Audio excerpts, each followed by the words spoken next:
Hindi siya mahirapan mag-ano kasi mayroon siyang dalang cart. Kasi kung buti na lang yung bahay namin mga kabayan, hindi sa second floor, dito lang sa baba. Bit-bit pa yung anak niya. Ilang taon na po kuya yung anak mo? 4 years old. Oh, 4 years old. Dito na siya pinanganak? Oh. Wow, American citizen na pala siya. Ang sipag. Mabuti mayroon kang ganyan kasi pag mahirap. Ko muna yung asawa ko bago ka pumasok kay baka lang. Wait lang po. Baka ayan. Dito na mga kabayan, na-excite ng bit-bit pa niya yung anak niya mga kabayan. Ganyan ang mga Pinoy masipag. Ayan kuya, pasok ka.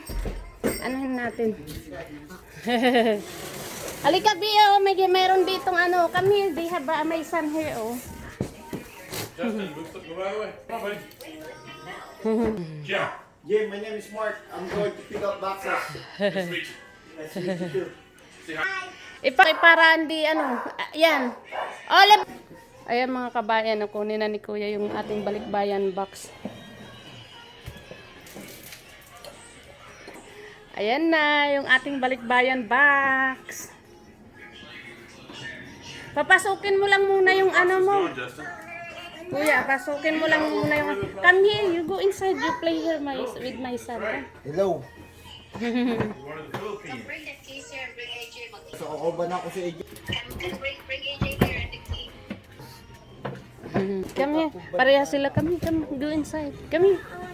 Yeah, he's coming back. It's on my car. There's one more box. Ayaw magpaiwan mga kabayan yung anak niya. Isama na lang.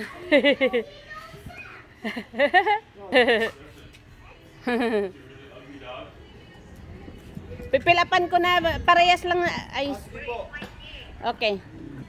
Ito mga kabayan, pilapan natin yung ating form.